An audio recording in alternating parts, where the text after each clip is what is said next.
İndi isə əziz müəllimlər, beynəlxalq qiymətləndirmə mövzusunun izahını verəcəm. Gəlin başlayaq. Bildiyiniz kimi qiymətləndirmənin ilk başlanğıcında biz qiymətləndirmənin növlərini təhlil etdik. Milli, məktəb daxili, beynəlxalq qiymətləndirmə olaraq adlarını qeyd etdik. İndi isə gəlin beynəlxalq qiymətləndirmə nədir?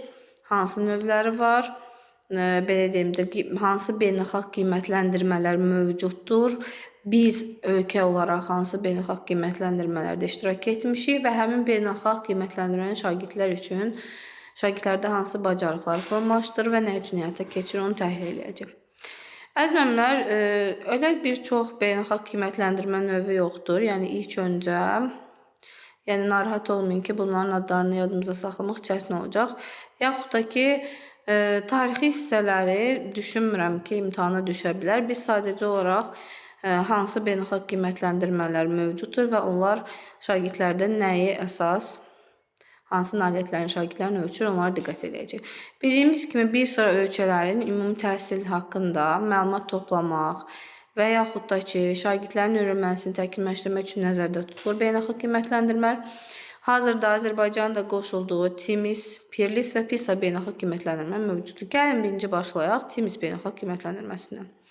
Deməli, riyaziyyat və təbiət elmləri üzrə beynəlxalq qiymətləndirmə proqramıdır. Adından da məlum olduğu kimi riyazi bacarıq və təbiət bacarığını yoxlanılır. İlk dəfə 1995-ci ildə aparılmışdır.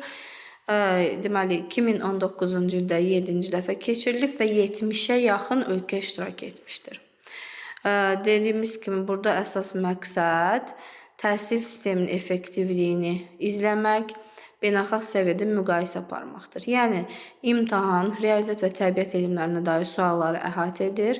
Lakin bununla yanaşı, texnologiya və mühəndislik üzrə də monitorinqlər həyata keçirilmək şansı. Yəni, yalnız riyaziyyat, təbiət yox. Bildiyimiz kimi, STEM, Science, texnoloji, enerji və matematikanın qarşılıqlı əlaqəsi olan yeni bir beynəlxalq qiymətləndirmə uşaqlar üçün kurikulumun üstünlüklərindən biridir ki, STEM dərsləri həyata keçirilir və bir çox ərazilərdə STEM mərkəzlər var ki, hansı ki, uşaqlarda inteqrasiya olunmuş bir təhsil proqramını əhatə edir. Yəni, EKT ilə yanaşı fənlərin inteqrasiyası üçün çox əlverişlidir. Təbiət, texnologiya, mühəndislik, hətta indi STEAM olanda art incəsənət də əlavə olunubdur, əziz müəllimlər. Burada xüsusi önəm verilir ki, gələcəkdə riyaziyyat və təbiət elmləri üzrə baza bilikləri və onların əhəmiyyətini artırmaq üçün qiymətləndirmə, deməli, bax, bu TIMİS qiymətləndirmə tərkib hissəsinin əhəmiyyətini daha da artırır. Belə deyək, TIMİS qiymətləndirməsi tərkib hissəsini STEM-i də deyə bilərik. Deməli, TIMİS şagirdlərin test nəticələri əsasında toplanılır və anket sorğular şkalası ilə birlikdə həyata keçirilir və onların bir çox məqsədləri var. Yəni, TIMİS-in həyata keçirmə məqsədləri çoxdur, əziz müəllimlər. Birinci, milli səviyyədə nailiyyət trendlərinin qlobal miqrasiyası, yəni ölkə daxilində, eyni zamanda qlobal müqayisə. Təhsil siyasi haqqında məlumat toplamaq, TIMİS nəticələrindən istifadə edilməsi, yeni və yenidən işlənmiş təhsil siyasətinin monitorinqi, yəni izlənilməsi, aşağı nəticə göstərən müəyyən olunur və onlarla bağlı islahatlar həyata keçirilir. Şagirdlərin riyaziyyat və təbiət elmləri üzrə nailiyyətlərinə, məktəb və ev mühitinin təsiri haqqında məlumatın əldə edilməsinə yüksək təsir göstərir. Bununla yanaşı, hər 4 ildən bir 4-cü sinif şagirdləri, 8-ci sinif şagirdləri, 4-cü sinif şagirdləri, 8-ci sinif şagirdi olanda təzədən biri izlənilir. Deməli, burada əsas məqsəd hər tərəfli məlumatdır şagirdlərdən.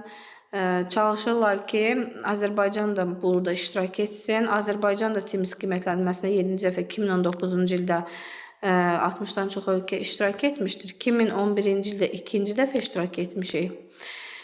Yalnız 4-cü sinif şagirdləri və qeyd edeyim ki, 4-cü sinif şagirdlərimiz də artıq 8-ci sinif şagirdi olanda bir də həyata keçirilir. Yəni, bu proses bu cür davam edir. Növbəti, deməli, qısaca olaraq yenə ümumiləşdirəndə yadda saxlayırıq ki, riyaziyyat və təbiət bacarıqları 4 ildən bir, 4-cü sinif şagirdləri 8-ci sinif olduqda Azərbaycan da iştirak etmişdir. 2019-cu ildə 7-ci dəfədə, 2011-ci ildə də 2-ci iştirakimizdir. Peerless qiymətləndirməsi isə beynəlxalq tədqiqat oxu və mətni anlama keyfiyyətinin araşdırılmasına xidmət edir. Oxuyub anlama səviyyəsinin keyfiyyəti müqayisə edir. Azərbaycan da iştirak etmişdir. Burada yenə 5 ildən bir həyata keçirilir. 4-cü sinifdə oxu materiallarının qavranılması üçün beynəlxalq səviyyədə qiymətləndirmədir ki, 2001-ci ildən başlayaraq artıq həyata keçirilməyə başlanmışdır. Qeyd edim ki, müəllimlər, ölkədə də nailiyyət trendlərinin izlənməsi üçün Peerless qiymətləndirməsi yüksəkdir. Biz dəfələrlə bizdə bu oxuyub anlama bacarığı zəifdir. Bu qlobal müqayisədə yəni bu izlənilmişdir. Deməli, burada yeni və ya təkmilləşmiş təhsil sahəsinin effektivliyi müəyyən edir. Oxu tədrisində zəif cəhətlərin meydana çıxarılması, kurikulum üzrə islahatlar aparılır, stimullaşdırma aparılır ki, bax bu zəiflik aradan qaldırılsın. Nəticələrin tədqiq və təhlil əsasında təhsil sistemi inkişaf etdirilir. Digər siniflərdə bənzər qiymətləndirmə tədqiqatları təşkil olunur. Bir də oxu bacarığının formalaşması, oxunun tədrisini araşdıran tədqiqatlar arasında zəngin məlumat bazasının formalaşmasına şərait yaradır. Deməli, 5 ildə bir dəfə aparılır.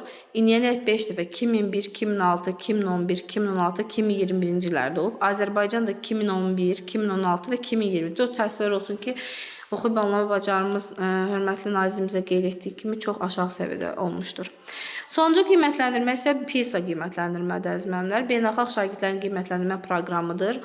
Burada dünya üzrə məktəblərin funksional savadlığını, biliklərini praktika tətbiq etmək bacarığını qiymətləndirir. Tədqiqat İqtisadi Əməkdaşlıq və İnkişaf Təşkilatı tərəfindən həyata keçirilir. 3 ildən bir təşkil olunur. 1997-ci ildə hazırlanmışdır. İlk dəfə 2000-ci ildən istifadə verilmişdir. Burada 15 yaşlı uşaqların oxu, riyaziyyat və elm sahələri üzrə məktəbdə qazandığı biliklərdən həyatda, məişətə qarşı problemləri həll etmək üçün istifadə bacarığı yoxlanılır. 3 kateqoriyada qiymətləndirilir: təməl bacarıqlar, orta bacarıqlar, yüksək bacarıqlar.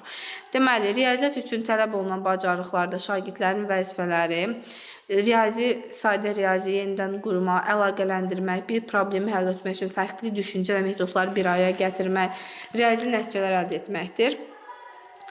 Təbiət üçün faktları elmi cəhətdən izah etmək, elmi araşdırma metodunu dizayn etmək və qiymətləndirmək, məlumatları elmi olaraq şərh etməkdir. Oxu ilə bağlı isə əziz müəllimlər, məlumat əldə etmək, xatırlamaq, məlumatı toplamaq, şərh etmək və öz düşüncələrini əks etdirmək, mətni dəyərləndirməkdir. Deməli, 15 yaşlı uşaqlar üçün həyata keçirildi. Riyaziyyat, təbiət və oxu bacarıqlarında hansı vəzifələrdə onları da qeyd etdik. Deməli, burada tədqiqat, İqtisadi Əməkdaşlıq və İnkişaf Təşkilatına üzv ölkələr, eləcə də qarşılıqlı əlaqədə digər ölkələri əhatə edir. Belə ölkələrin sayı hər dəfə artır. Məsələn, 2005-ci ildə aparılan PISA təqdimatı nəticələrinə görə Şərqi Asiya ölkələrinin ən yaxşı orta təhsil Çin, Koreya, Singapur, Yaponiya, Avropa liderləri isə Finlandiya, Estoniya, İsveçrə, Polşa və Hollandiyada olmuşdur. Azərbaycan PISA tədqiqatına 3 dəfə iştirak etmişdir. Tədqiqatların nəticəsində məlum olmuşdur ki, şagirdlərimizin açıq tipli və fənlər arası inteqrasiya formatlı suallara düzgün cavab vermək bacarıqları zəifdir. Ona görə də son illərdə bununla bağlı təhsildə islahatlar aparılır və inkişafı ilə bağlı bir çox deməli tədbirlər planı həyata keçirilir ki, bizdə bax bu beynəlxalq qiymətləndirmədə bizim də şagirdlərimizin nailiyyətləri digər ölkələr kimi ən azından müəyyən dərəcədə dəyişikliklər olunsun.